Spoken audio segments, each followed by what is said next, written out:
Silsilah Rajapati dan Mataram. Hubungan Pati dan Mataram tidak lepas.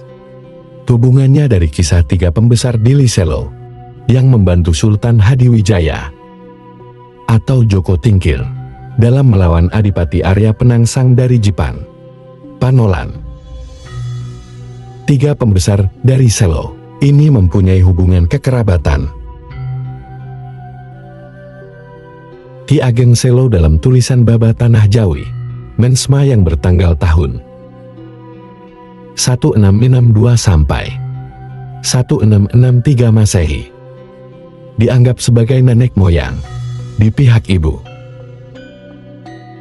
Ki Ageng Selo mempunyai 7 orang anak. Semua sudah menikah. Satu bernama Nyai Ageng Luruh Tangah, Nyai Ageng Sabah, Nyai Ageng Bangsi, Nyai Ageng Jati, Nyai Ageng Patanen, Nyai Ageng Pakis Dadu. Bungsunya laki-laki, namanya Kai Ageng Anis. Sedangkan Ki Ageng Selo sendiri merupakan anak dari Ki Ageng Getas Pandowo, dan Ki Ageng Getas Pandowo adalah anak dari Bondan Kejawan. Setelah punya 7 orang anak, Kai Ageng Selo meninggal dunia. Ki Ageng Nis sudah punya seorang anak laki-laki bernama Pemanahan, dan sudah dinikahkan dengan putri pertama, Nyai Ageng Sabah. Yang bungsu bernama Ki Juru Martani, saudara yang menjadi ipar. Ki Ageng Yanis mengambil anak angkat seorang laki-laki yang masih keponakan, bernama Ki Penjawi, dipersaudarakan dengan Ki Pemanahan dan Ki Juru Mertani. Sementara silsilah Ki Ageng Penjawi sendiri adalah sebagai berikut. Raja Brawijaya V berputra Raden Bondan Kecawan.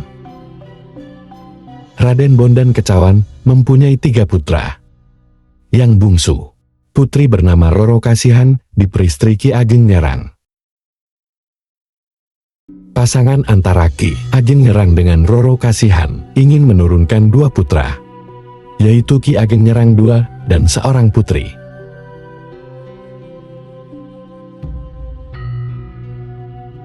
Ki Ageng Rang II mempunyai putra 4, yaitu Ki Ageng Rang III, Ki Ageng Rang IV, Ki Ageng Rang V, dan Pangeran Kalijenar. Ki Ageng Nyerang III mempunyai putra bernama Penjawi. Dalam Baba Demak menyebut bahwa Ki Ageng Penjawi berasal dari Nyerang yang diambil anak oleh Ki Ageng Anis. Silsilah Ki Juru Mertani sebagai berikut.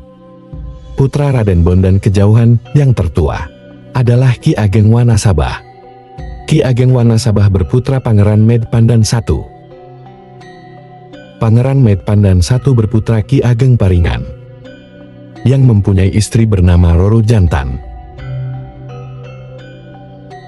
Dari pasangan ini mempunyai 4 putra, yaitu Nyai Ageng Lawea, Nyai Ageng Manggar Putri, dan Juru Martani.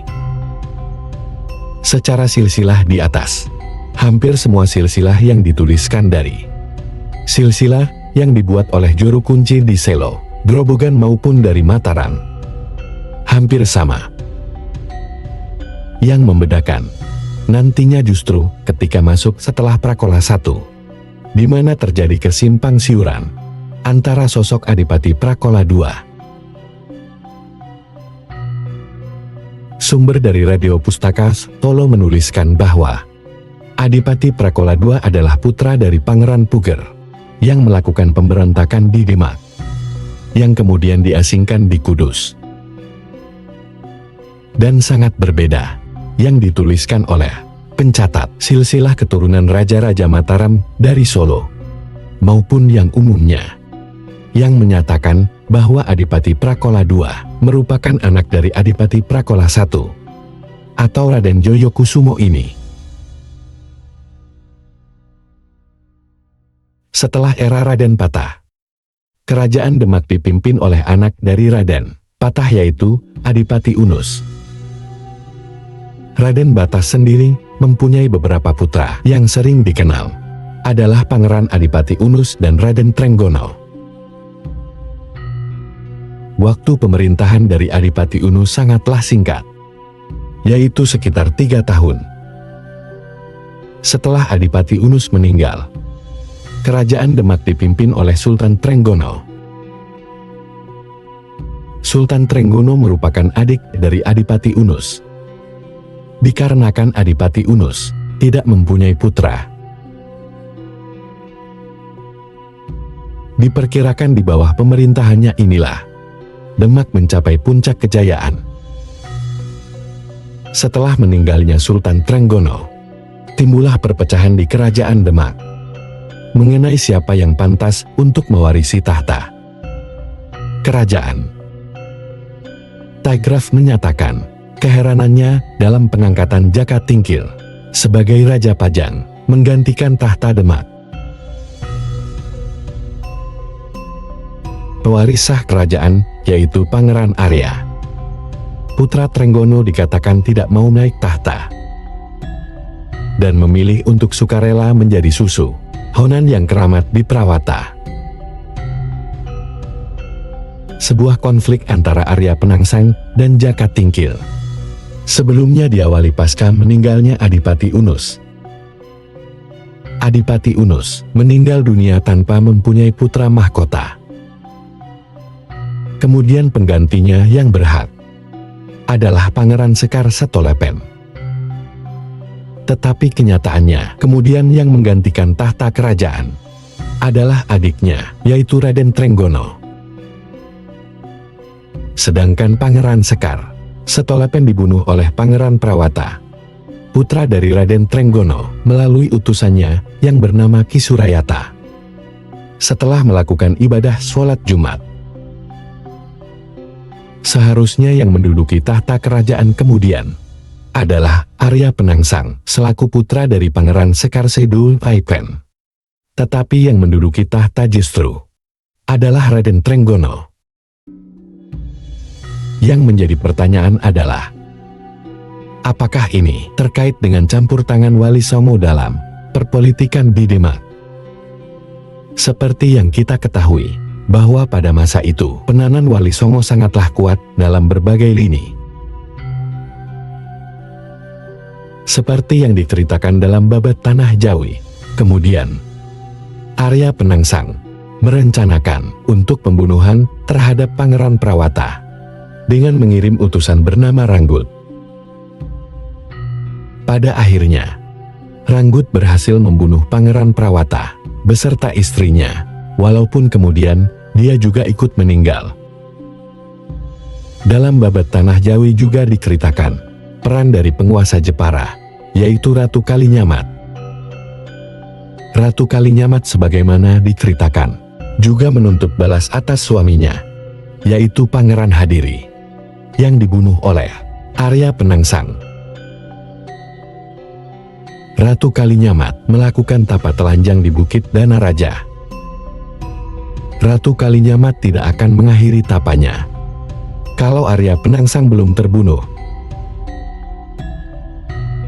Berkat campur tangan dari Ki Ageng Pemanahanlah, Sultan Pajang menyanggupi untuk membantu Ratu Kalinyamat untuk membalaskan dendam terhadap diri Arya Penangsang.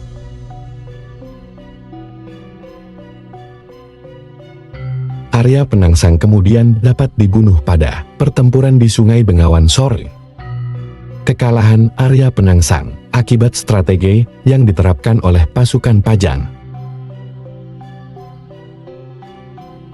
Sedang pengatur strateginya adalah Ki Juru Martani. Sebelumnya Sultan Pajang mengeluarkan sayembara. Barang siapa bisa membunuh Arya Penangsang, maka akan diganjar tanah pati dan alas mental.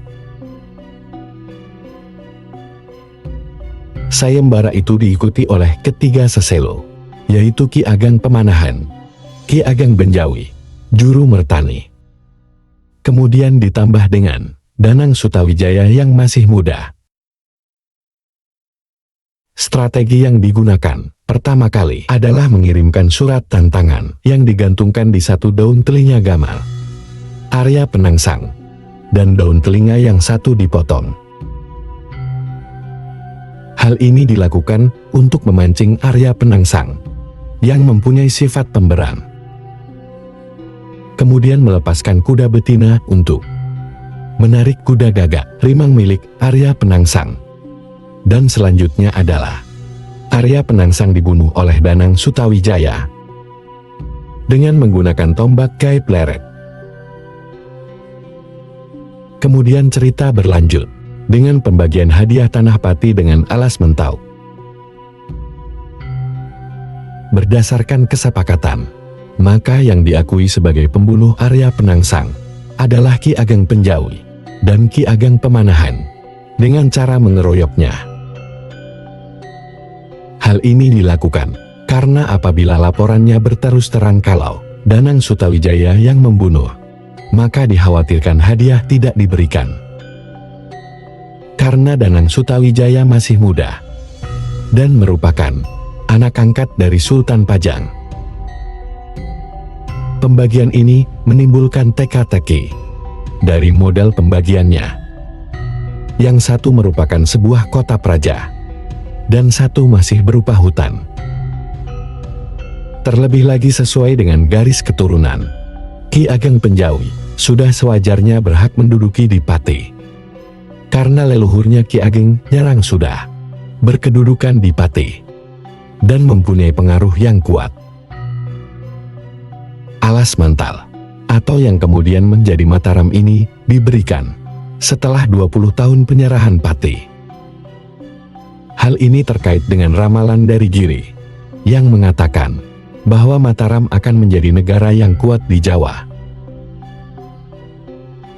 Berkat campur tangan Sunan Kalijagala, yang kemudian Mataram ini diserahkan pada Ki Ageng Pemanahan.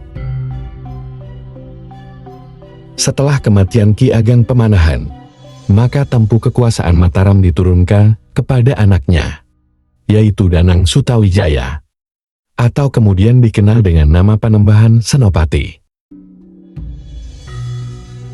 Senopati diberikan waktu 1 tahun untuk membangun Mataram, dan diperkenankan tidak menghadap dahulu ke Sultan Pajang. Hal ini dimanfaatkan Panembahan Senopati untuk membangun benteng di kota Gede. Beberapa kali Sultan Pajang berkirim utusan ke Mataram karena teringat ramalan dari Sunan Giri. Tetapi Panembahan Senopati tetap tidak mau menghadap. Sampai kemudian terjadi tragedi Tumenggung Mayang, di mana anak Tumenggung Mayang yaitu Raden Papelan mengganggu putri Sultan, yang kemudian mendapat hukuman dari Sultan Pajang. Tumenggung Mayang dihukum dibuang ke Semarang. Tetapi di tengah jalan, Tumenggung Mayang diselamatkan oleh Panembahan Senopati yang masih iparnya.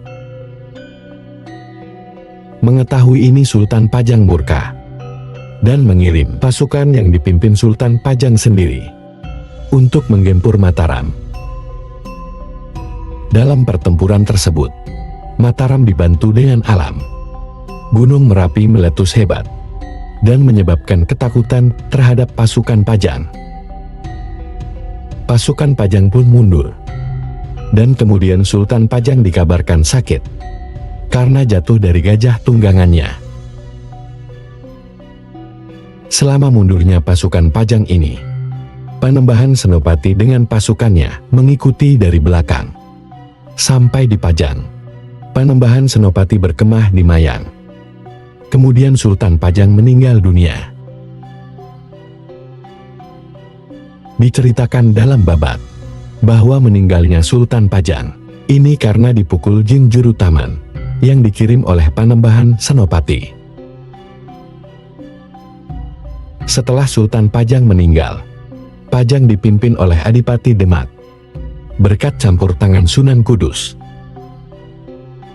Adipati Demak banyak sekali membawa pengikutnya dari Demak, yang menyebabkan rasa sakit hati terhadap rakyat Pajang.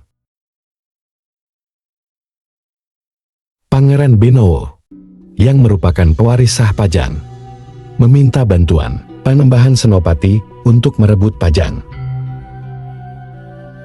Berkat campur tangan Panembahan Senopati ini, Pajang berhasil dikuasai kembali. Tetapi Panembahan Senopati tidak mau menjadi raja di Pajang, dan dia hanya berkenan memboyong pusaka kerajaan. Akhirnya Pangeran Benowo dijadikan bupati di Pajang, dan Panembahan Senopati menasbihkan diri menjadi raja, bergelar Panembahan di Mataram. Sedangkan di Pati sendiri merupakan wilayah yang terletak di pesisir, dengan tumpuan ekonominya di perdagangan. Sudah sejak lama, Pati bersaing dengan Demak, yang terletak di sebelah barat Selat Muria. Sedangkan Pati terletak di sebelah timur, dalam bidang perdagangan. Pati yang terletak strategis, juga mempunyai peranan penting dalam sejarah Jawa. Hubungan Pati Mataram sendiri terbentuk ketika pembesarnya Ki Ageng Benjawi dan Ki Ageng Pemanahan tergabung dalam satu kop Tamtama pasukan Demak. Kemudian hubungan ini diperkuat dengan perkawinan politik antara Ratu Waskita Jawi, yang merupakan anak Ki Ageng Benjawi, dengan Panembahan Senopati. Hubungan Batik dan Mataram adalah hubungan antara negara agung dengan wilayah pesisir, di mana kadang negara agung ini merasa kesulitan dalam menjalin hubungan dengan wilayah pesisir yang jauh. Maka, negara agung ini melakukan kontrol yang ketat terhadap negara pesisir. Tidak jarang juga digunakan cara kekerasan atau perkawinan, seperti yang dilakukan Panembahan Senopati dengan menikahi Ratu Waskita Jawi. Pati juga diceritakan beberapa kali membantu pasukan Senopati dari Mataram untuk menyerang wilayah timur. Di sini bisa terlihat bahwa Pati memiliki peranan yang cukup kuat dalam politik Mataram. Sampai kemudian, Adipati beberapa kali ditunjuk sebagai Senopati Perang. Politik dan kepentingan Adipati Joyokusumo dalam bertentangan dengan Mataram. Dalam cerita Babat Tanah Jawi dan Babat Pati sendiri, untuk penyebab dalam pertentangan Pati ini ditulis berbeda. Adipati Joyokusumo merasa kedudukan politis Pati terancam dengan digesernya permaisuri dari Pati, yaitu kakaknya sendiri. Sebelumnya juga telah terjadi ditukarnya kendaraan atau tunggangan Adipati Joyokusumo dengan sapi Prakola. Penulis cenderung menganggap ini sebagai sebuah saneta dari penulis Babat Pati sendiri untuk menggambarkan kedudukan Pati dan Mataram, di mana di sini menekankan hubungan daerah pusat sebagai raja dengan pemimpin tertingginya dan daerah yang dipimpin oleh seorang adipati. Dilihat dari segi politis, pertukaran ini menandakan bahwa Pati haruslah di bawah Mataram, atau beberapa sumber dan cerita tutur tinular yang berkembang di Pati dikatakan bahwa sebutan Prakola ini merupakan ejekan dari Panembahan Senopati untuk Adipati Jayakusuma. Hal ini membuat sakit hati Adipati Jayakusuma, yang kemudian dikenal dengan nama Prakola, sama dengan nama sapi yang diberikan oleh bahan-bahan Senopati. Perkembangan selanjutnya, Adipati Jayakusuma ditempatkan oleh Panembahan Senopati sebagai seorang Senopati perangnya dalam penyerangan ke wilayah Jawa Timur. Diceritakan, Adipati Jayakusuma membantu dalam penyerangan ke Madiun. De Graaf menengarai bahwa serangan ke Madiun ini mempunyai titik strategis yang diperebutkan, yaitu wilayah yang namanya Warung. Wilayah ini dekat dengan Blora dan mengancam wilayah Pati dan Madiun. Diceritakan bahwa Warung ini menjadi pos terdepan dalam menghadapi Surabaya. Dalam Babat Pati, diceritakan bahwa Adipati Jayakusuma membantu Panembahan Senopati dalam menumpas pembelotan yang dilakukan oleh Bupati-Bupati Jawa Timur yang dikomandai oleh Madiun. Dijelaskan juga bahwa Jayakusuma berhasil membawa harta rampasan perang berupa 2 orang putri yang disebutnya sebagai putri boyongan dari Gunung Pandan. Sedangkan dalam babah Tanah Jawi, dalam serangan ke Madiun, berhasil memboyong 1 putri Madiun yang bernama Retno Jumila, yang kemudian dijadikan istri oleh Panembahan Senopati. Pernikahan antara Panembahan Senopati dan Putri Madiun ini semakin membuat kecewa Adipati Jayakusuma, dan ini dituliskan dalam Babad Tanah Jawi sebagai berikut. Pagi harinya, Senopati hadir di hadapan para prajurit dan para bupati yang telah dikuasai. Adipati-pati tahu jika Senopati mengambil istri lagi. Sangat sakit hatinya, lalu pamit dengan alasan Pati kedatangan musuh. Dicegah tidak bisa, tetap kembali pulang. Senopati menemui Kyai Adipati Mandaraka. Paman Adipati-pati itu pulang hanya alasan saja. Sebenarnya ia ingin berbalik untuk memusuhi saya. Sementara itu, Serat Ganda menceritakan pada hari persidangan agung setelah perkawinannya itu, Adipati-pati berangkat pulang tanpa berpamitan. Jingkang karena perkawinan itu diadakan dalam masa terjadinya banyak pertumpahan darah. Senopati sambil menduga-duga alasan itu, membiarkannya pergi.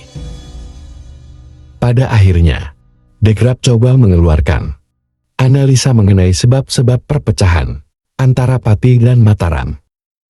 Dan analisanya condong ke arah politis, di mana Adipati Jayakusuma takut akan kekuasaan Senopati, yang setelah kemenangannya di Madiun, berkembang melampaui batas. Atau mungkin ia menduga bahwa saudara perempuannya, yang kawin dengan Senopati, tergeser ke belakang sebagai akibat perkawinannya dengan Putri Madiun itu. Tergesernya Putri Pati yaitu Ratu Waskita Jawi secara politis akan mempengaruhi posisi penting Pati terhadap Mataram. Pergeseran ini ditandai dengan bergesernya posisi Ratu Bangkulon, yang pertama di Turki, Waskita Jawi, yang kemudian digeser dengan Ratna Tumila dari Madiun. Karena apabila putri ini melahirkan putra, maka putra ini akan menjadi Raja Mataram selanjutnya. Di sini posisi Pati akan lebih terangkat dan mempunyai posisi penting dalam pemerintahan di Mataram. Apabila posisi permaisuri utama ini direbut, maka Pati pun akan berkurang nilainya, karena dimungkinkan yang menjadi putra mahkota bisa dari istri yang lainnya. Kepentingan Adipati Jayakusuma untuk mempertahankan pengaruhnya di daerah pesisir. Jauh pada abad ke-9, semasa kerajaan Mataram Hindu, pusat khususnya di daerah Jawa, masih berada di daerah pedalaman, dengan tumpuan ekonomi di pertanian. Kerajaan Mataram Hindu berkembang menjadi besar yang terletak di Jawa Tengah Selatan. Kemudian pusat ini bergeser sedikit demi sedikit ke Jawa Timur, sampai kemudian Majapahit sebagai porosnya, yang juga terletak di pedalaman. Tumpuan ekonomi masih agraris dengan tambahan adanya perdagangan, karena Majapahit menguasai daerah-daerah strategis untuk perdagangan.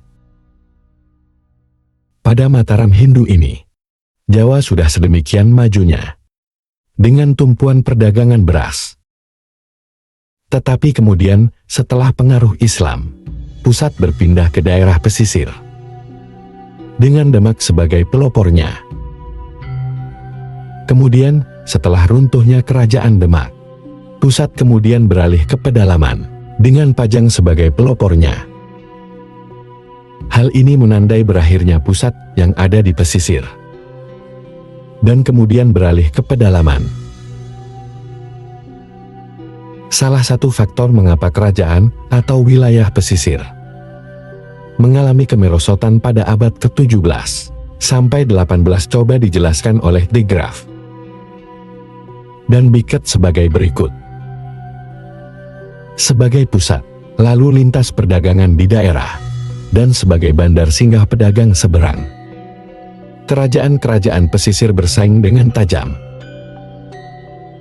Keturunan-keturunan penguasa, biasanya karena perkawinan berhubungan kerabat, namun persaingan selalu ada.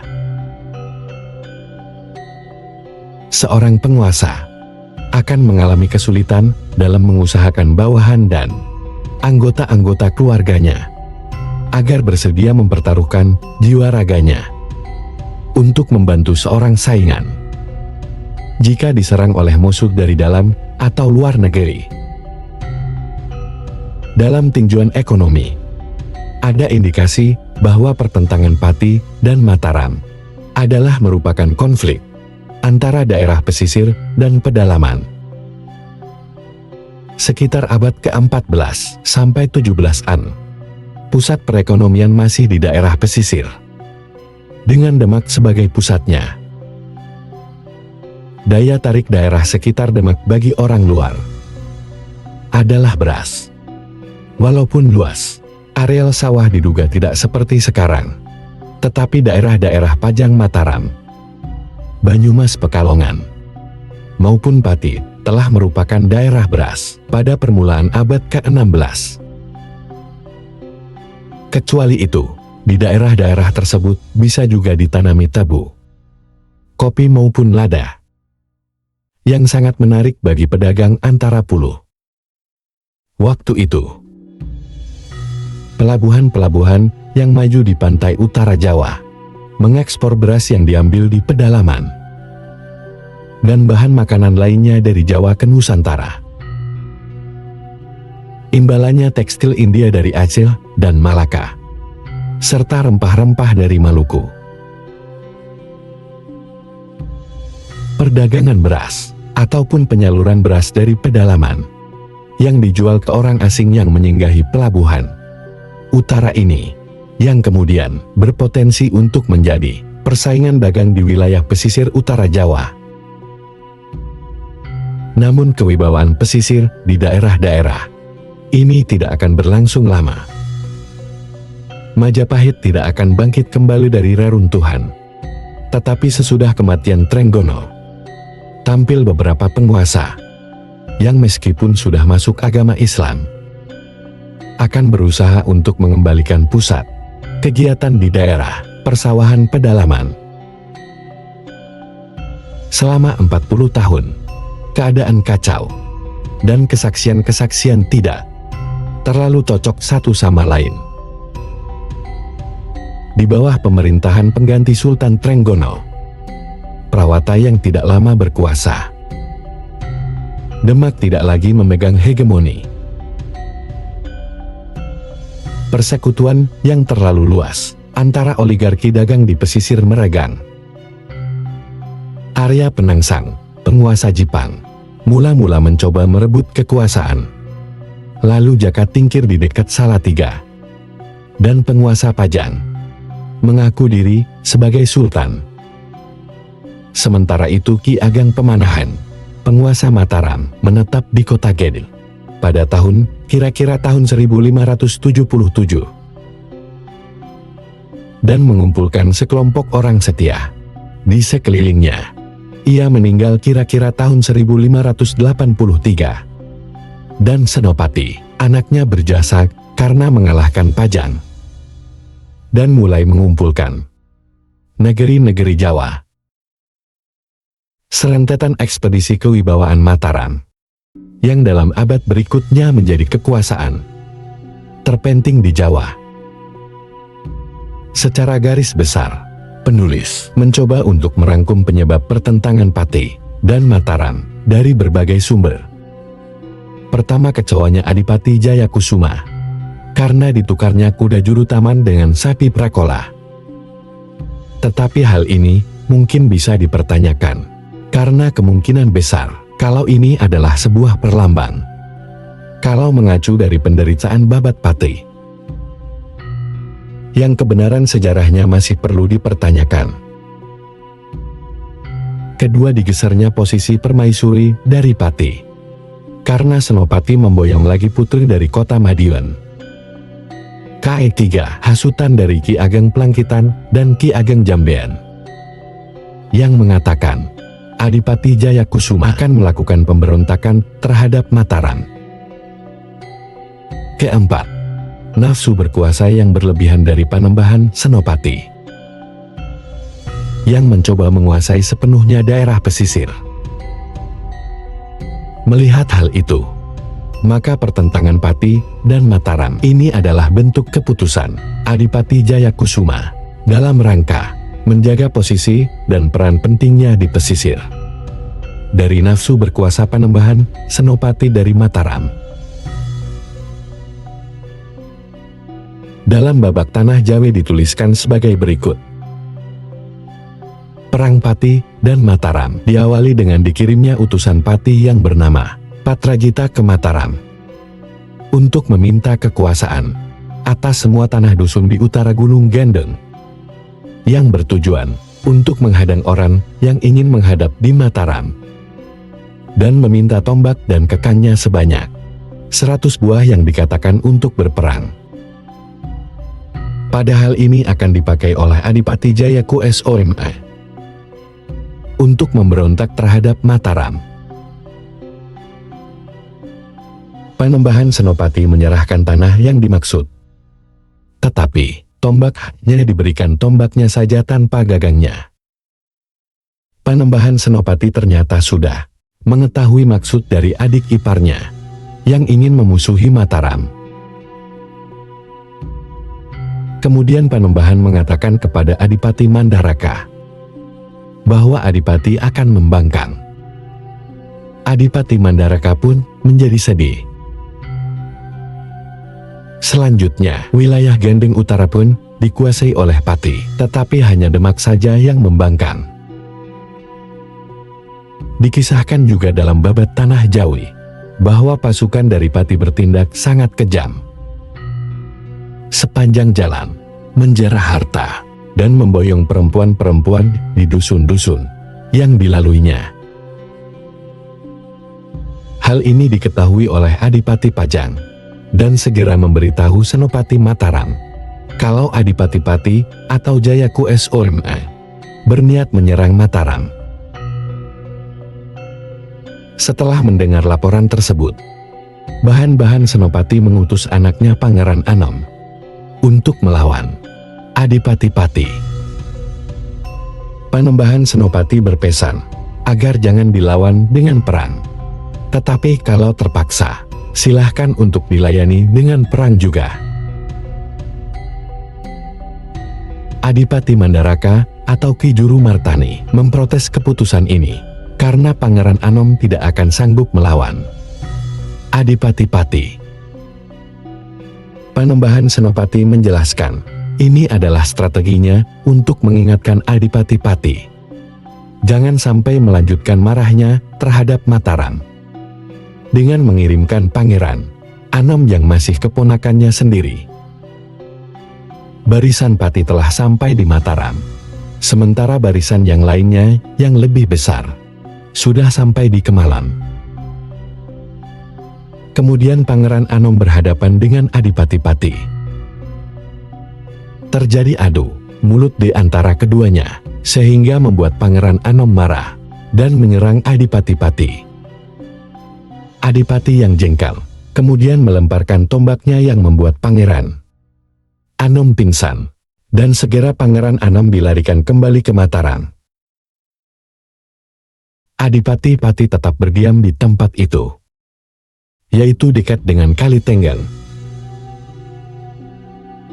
Panembahan Senopati setelah mendapat laporan mengenai peristiwa tersebut menjadi terkejut dan kemudian meminta izin kepada istrinya untuk menyerang Adipati-Pati, adiknya sendiri. Istri Panembahan Senopati, yaitu Ratu Waskita Jauri yang masih saudara kandung dari Adipati-Pati, mengizinkan karena adiknya telah jahat melukai keponakannya sendiri. Panembahan Senopati segera menyiapkan dirinya untuk turun dalam peperangan. Panembahan Senopati tiba di Prambanan malam hari. Kemudian Panembahan Senopati beristirahat sejenak, sembari menyiapkan barisannya untuk menyerang pasukan Pati. Penyerangan terhadap Pati dilakukan larut malam. Panembahan Senopati juga dibersamai oleh patihnya, yaitu Ki Juru Mertani atau Adipati Mandaraka. Selanjutnya pasukan Mataram mengobrak-abrik pertahanan pasukan Pati. Pada waktu itu juga, pusaka kerajaan peninggalan Ki Ageng Selo, yaitu Bendekai, tidak dipukul bertalu-talu, yang membuatnya bertambah semangat pasukan Mataram. Diceritakan, pasukan Pati tidak siap untuk menerima serangan itu, sehingga dibuat kocar-kacir oleh pasukan Mataram. Bertepatan pada saat itu, Kali Dengkeng pun sedang meluap. Banyak pasukan Pati yang kemudian memilih terjun ke sungai yang sedang banjir besar itu. Adipati-Pati mundur dan menyelamatkan diri kembali ke Pati. Kemudian sang Adipati-Pati meminta bantuan kepada bupati-bupati yang dekat dengan Pati, yaitu Tuban dan Lasem. Panembahan Senopati mengejar Adipati-Pati sampai ke Pati. Di saat itu pasukan dari Tuban dan Lasem melakukan pengintaian, tetapi diketahui oleh pasukan Mataram. Hal itu diketahui oleh pasukan Mataram, dan sengaja pasukan Mataram berteriak. Bila mengetahui hubungan antara Pati, Tuban dan Lasem, dan apabila hubungan itu masih dilanjutkan, maka Tuban dan Lasem juga akan dihancurkan. Maka pasukan Lasem dan Tuban pun mundur, yang akhirnya membuat pasukan Pati hanya sendirian. Kemudian Patih pun diserang oleh pasukan Mataram. Pasukan Pati pun kembali menelan kekalahan. Pasukan Pati banyak yang tewas, dan sisanya terjun ke sungai yang sedang banjir besar. Untuk nasib Adipati-Pati sendiri tidak diketahui rimbanya, entah meninggal ataupun selamat. Kekalahan Pati diberikan Sengkalang 1551 J atau 1600 Masehi. Dalam babak Pati sendiri, justru yang diceritakan adalah perang yang terjadi di Pati. Pada waktu itu, pasukan Pati sudah bersiap-siap di alun-alun. Pasukan Pati dipimpin oleh Adipati Jayakusuma yang dibantu oleh putra pangeran dan Ki Juru. Raden Jayakusuma tidak berniat untuk perang dan tidak menyiapkan senjatanya pada saat itu. Beliau berkeberatan bila pasukannya nanti langsung terlibat senjata. Dia meminta bahwa dialah nanti yang akan berperang.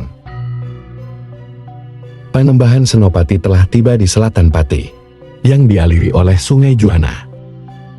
Pasukan Mataram berhenti di desa Cetak dan menyiapkan diri untuk berperang di sana.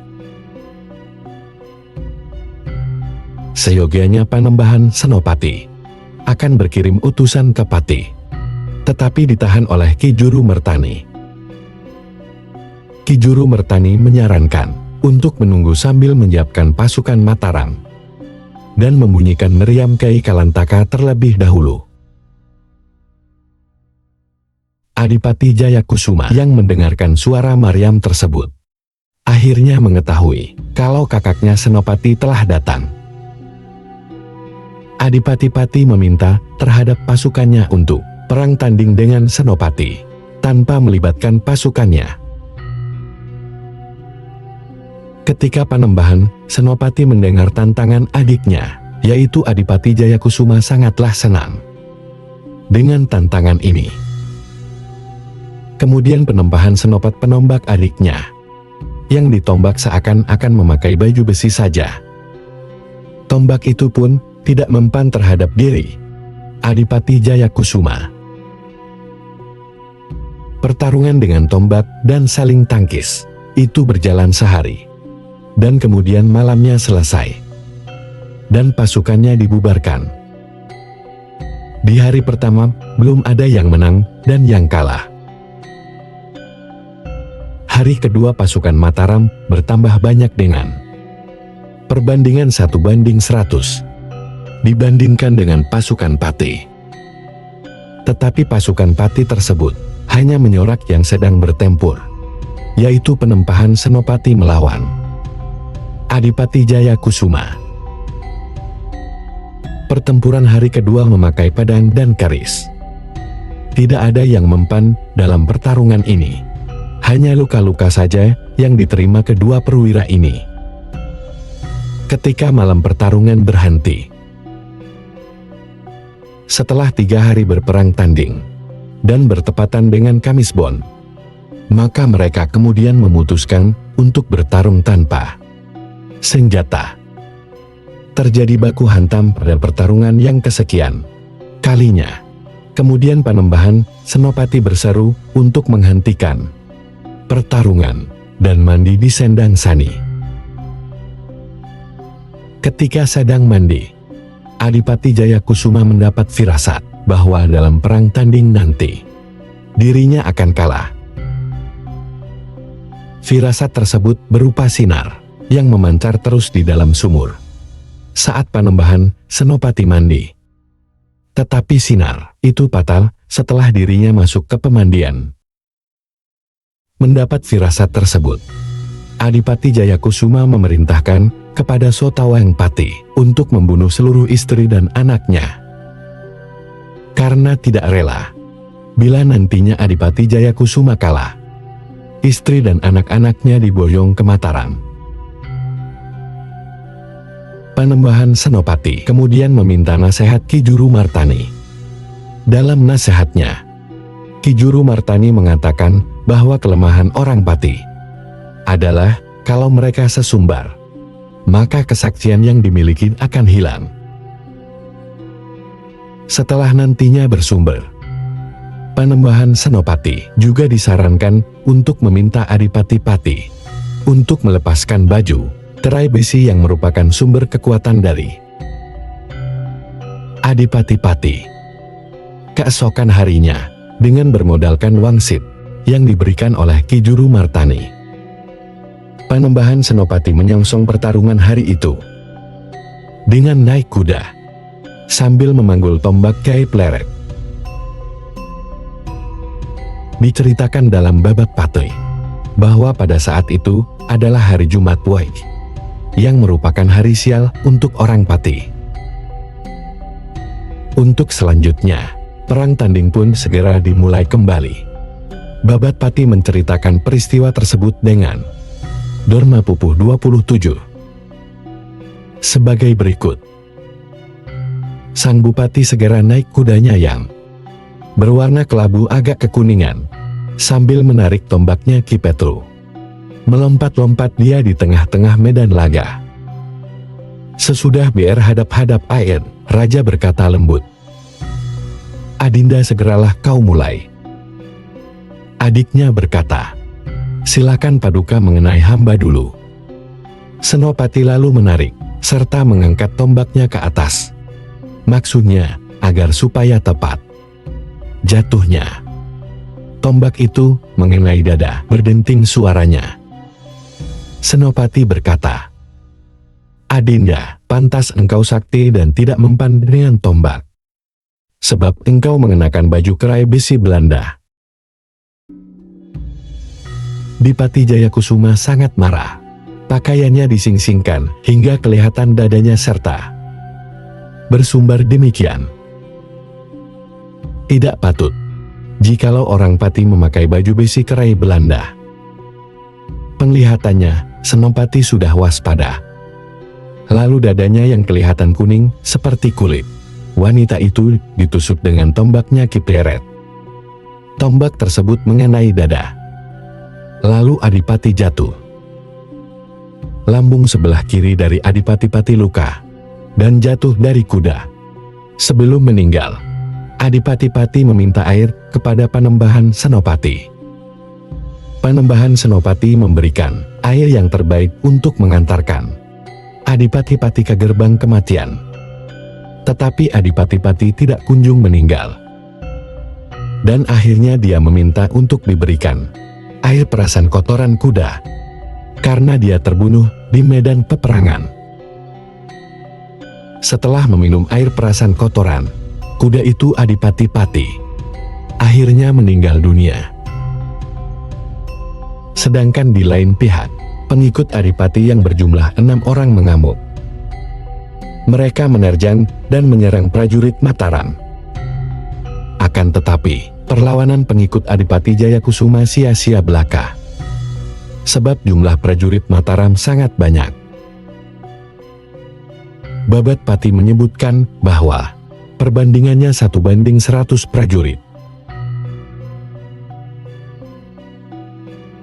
Dikisahkan bahwa Sutawaning kita yang sedang mengamuk menghadapi prajurit Mataram teringat akan perintah oleh Adipati Jayakusuma untuk membunuh semua anak dan istri sang Adipati. Oleh karena itu, Sutawaning kita segera masuk ke istana Kadipaten dan membunuh semua anak dan istri Adipati Jayakusuma.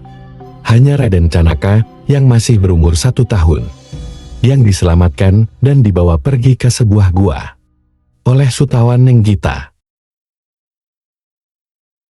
Setelah sampai di Pati, Panembahan Senopati menemukan Raden Arya Penjaringan yang sedang tafakur di dalam masjid. Ketika ditanya Raden, Arya Penjaringan ini sempat berbohong kalau dia tidak ikut berperang. Setelah dibuka pakaiannya, terdapat bekas lukai yang menunjukkan bahwa Raden Arya Penjaringan ikut berperang. Maka Raden Arya Penjaringan pun berterus terang kalau Adipati Jayakusuma tidak berniat berperang, tetapi hanya menanggapi Panembahan Senopati. Ketika ditanyai keberadaan Ki Ageng Penjawi, Raden Arya Penjaringan mengatakan, bila Ki Ageng Penjawi telah meninggal dan dimakamkan di sani. Raden Arya Penjaringan berbohong karena telah mendapat pesan kalau kuburan Ki Ageng Penjawi ini jangan sampai diketahui oleh raja. Yang sebenarnya, makam Ki Ageng Penjawi ada di Parenggantang. Kemudian Raden Arya ini ditunjuk oleh Senopati untuk menjadi pengganti dari Raden Jayakusuma atau Adipati Pati. Kemudian Senopati melanjutkan ke keraton dan menemui permaisuri dan istri-istri beserta anak-anak Adipati Jayakusuma telah dibunuh oleh Sutawaning Pati sesuai dengan pesan dari Adipati Jayakusuma. Yang menarik adalah mengapa sampai makam Ki Ageng Penjawi harus sengaja dibohongkan. Ada kemungkinan besar kalau Ki Ageng Penjawi pernah sakit hati terhadap kebijakan ataupun tindakan dari anak turun pemanahan. Masih banyak kemungkinan-kemungkinan atau praduga-praduga sampai Babat Pati menuliskan bahwa keberadaan makam Penjawi dibohongkan. Dari penceritaan kedua bapak di atas, sudah membuat fakta sejarah bahwa Pati dan Mataram pernah berkonflik pada zaman Panembahan Senopati atau awal pembentukan kerajaan Islam Mataram. Kedua babat juga mengamini bahwa ada hubungan yang luar biasa atau juga kekerabatan antara penguasa kedua wilayah ini. Di sini sedikit kita bisa menarik kesimpulan bahwa memang penarik Ini adalah konflik saudara yang diberikan bumbu muatan politis, yang kemungkinan besar memang dibiaskan.